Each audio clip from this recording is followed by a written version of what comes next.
Greetings, all. It's your friendly neighborhood advisor here, Alexander Quinn, and today I'll be talking about the top three skills to be profitable and I suppose successful in general. So let's start off by looking at growth. And for growth, I'm going to simplify it to say assessing. So assessing your options. When assessing your options, don't limit yourself. A lot of people limit themselves to realty, stocks, etc., things like that, and just kind of look at more options than that. You don't have to do an expansive view of all of the options available, but just assess a few and look at why you want to do one or the other and figure out how you're going to compare them. I typically like to use return on investment, and I look at for every dollar I put into it or every hour I put into it, how much do I get back out of it theoretically? Things like that. Also, you can look at how easy something is. If you want to try it, if you can make it iterative to where you can do a small sample of it to test how successful it will be and start with that and then move forward from there to see if it really is worth it, then that's a great way to assess the growth, to kind of try it before you buy it. If you're going to go into stocks, do what's called paper trading first. It's where you pretend to invest in stocks before you go into it. Or you come up with an idea of what you think is going to be successful, and then you look at the past. There's lots of history to look through to see if you invested in this way a year ago, how would this turn out? And then use lots of different sample sets to see if you can prove it multiple ways and have it be not just simply circumstantial evidence so you know which path to go through. The next would be improvement. And for improvement, I'm going to narrow it down to say learning, for lack of a better term, but it's not simply learning. So you need to make mistakes. You need to be ready to make mistakes and willing to make mistakes. That iterative process is a prime example of making mistakes. You go in and you learn from it before you really go into it. And when you do that, you want to go into it with the mindset that you will fail at first. The reason why you want that mindset isn't because I think that you will fail. The reason for the mindset is that when you go into things assuming you will fail the first time that you go through it, then you tend to get better results. If you look at advice on how to do anything, whether it be making a video game or writing a novel or anything, and you look at the top people who have advised on it, Stephen King writes a lot. Brandon Sanderson, he says that he reviewed a bunch of people who are had made best-selling novels their first time making one, and he said each of them had the same advice. They said that they wish they had made 7 novels before they wrote their big one. And so the advice across the board, no matter what it is that you're doing, is to go into it as if it's a throwaway, and you will learn things if you're doing something that is a bit more hands-on, like construction, real estate, stocks, etc. There will be failures most likely the first time. Those are risky things as it is, and if you're going into it with a novel mentality or a new mentality, or as a new person doing it, then you will certainly make mistakes even if they're not your fault. So going into things with the mindset that you will fail makes you more likely to actually go into it and test things out and learn before you go all in, so you can get those mistakes out of the way before they cost something and make it so you will be more likely to succeed. They also encourage you to push forward and keep doing it, because with the mindset that you'll fail, you don't go all in right away. You are used to doing it, you acquire it, it becomes easier once you've gone through the process. Then a lot of it is kind of in your mentality. Like if you learn tennis the first time, then after playing tennis, it's easy to visualize doing it again. Honestly, tennis is easy to visualize the first time, but that's a good example. Anything else you go into, you can't just pick up a racket and go do it that day, or buy a racket at the store and go do it that day. And if you can't do that, if you can't visualize just starting on something today, it's probably more encumbersome on your cognitive load than you realize, and you probably want to habitualize it a little bit more before you dive right into it. So that also helps and makes it easier to push forward when you do have a more complicated process or a more nuanced process. So, yeah, for improvement, you need to learn. You need to make mistakes. You need to have the mindset that you will make mistakes, and that's just inevitable. You're in your life. Usually, when you pick things up, do you really do it right the first time? And maybe you do, but uh, just think about for most people, they don't succeed their first time that they try things, or they could always improve or do better, and they change how they want to approach it after they learn a little bit more about it. So with that in mind, if you want to be more successful, then you should determine, is this something that you need to research? And if it is, I don't recommend researching it first. I recommend kind of diving right into it and get a feel for it, and then learn a little bit at a time and apply a little bit at a time, so that all of that can be in the back of your head.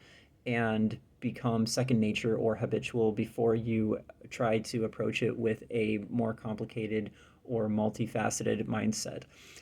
Improving, also regarding improving, always look for where those improvements are. You always can improve. I know that's cliche, but where I want to put a spin on it is to say that if you can't look back at how you could have done things better, quicker, better, more efficient, then you you're probably lacking in some way. Not everyone is Amazon, Jeff Bezos right off the bat. So if you're not rich right now, if you're not successful right now, if you're looking at this video for advice, then you probably have some areas that you can improve on. I have areas I can improve on as well. I'm not perfect, and I'm not trying to say, even Jeff Bezos tries to improve. His main hiring process is around finding people who make the company better for being part of it, and who can do things that he cannot do. So he even looked beyond what he could do and what he could improve to add in other people who can make the company improve in general, even beyond what his capabilities were. So you want to look back at ways that you could improve, ways you could have approached things differently, etc., to see what moving forward do you want to try a little bit of or test a little bit of to find better ways to go about it so that they take less time, less stress, and so you are more successful so that you can, even if it's not regarding money, that you are able to do it with less effort, more naturally, happier, and have more time for yourself and your family or hobbies or both to spend on that. The next thing that I want to say past improvement is streamlining or efficiency, or you could say economy, but I just call it streamlining. And basically, it is similar to what I was kind of leaving off the previous topic on the improvement topic. So, streamlining is just make things easier, get the difficulties out of the way. But I'm going to say in this process, I'll focus mostly on mitigation and delegation. And that makes things more scalable, and it also makes it so that if you do have a solid process there's not really much you can learn from, that you have the next step to go to. So for streamlining, you do want to have the skill of being able to delegate and mitigate, especially if you're a control freak type. Control freaks tend to be very good at the first two, with the exception of not being that good at actually diving into things. They like to research a lot first, but they do still tend to do pretty well at the first two, but they tend to struggle in this area. And anyone in general typically struggles at figuring out where they can mitigate and delegate things. One example of streamlining is possibly using AI, but you need to know what the boundaries and limits are of that. AI is quite limited and it's inconsistent, and you need to probably be used to it if you're going to use it. If you're going to use it in a meaningful way that will improve the quality of your life, whether it be success or in any other aspect. So, um, AI is one way that you can streamline, mitigate, and delegate. Just figure out how. Make sure that it is a tool to replace something else that you're doing and that you know that it can do it. Don't go experimenting, don't go testing it, seeing if it can do it. If you don't think it can do it, then it probably can't. And if you can't, I suppose you can test it, but if you can't test it within a couple of messages, it's probably not the right tool for the task. I use it for hundreds of things, and I use it for various businesses, and anytime it has not been able to get the results that I want within a couple of messages, I start a new conversation, and if that second conversation cannot get it within a couple of messages, that shows me it's not the right tool for the task. I have explored beyond that quite a bit just to be sure that I'm not wrong about this, and to make sure I'm not throwing away a useful tool that can save me a lot of time. But it has never proven to be the right tool for the task if you can't do it within a couple of messages when I switch the conversation a second time, or when I switch to a second conversation. But AI is an example of how you can streamline, delegate, and mitigate. You also can outsource. You can find people on Fiverr. You can find Fiverr.com. I think it's still up and running. You can find websites where you can pay for people that are out of the country, where they work for smaller dollar amounts, not talking about child labor here, talking about just where the American dollar is stronger and where minimum wages are less. That's up to you if you want to do that or not. And that's a way that you can mitigate or delegate what you are doing moving forward. I've had a lot of small businesses start out with that because it's a lot cheaper to hire people outside of America to do the things you need for just starting up or for a one-time job that people in America won't take on at all.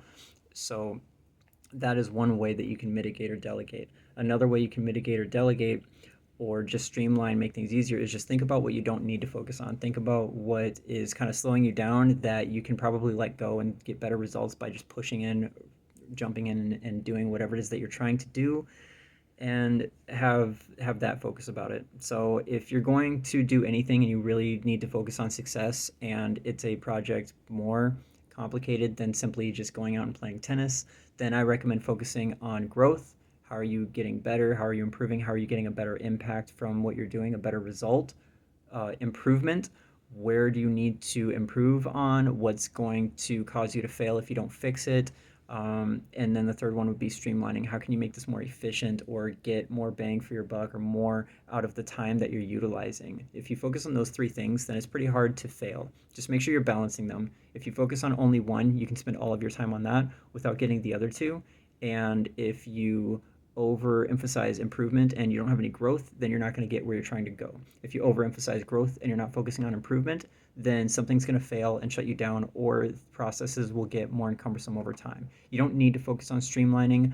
You will probably naturally think of that when you're trying to think of how you can grow with the limited time, funds, or whatever that you have.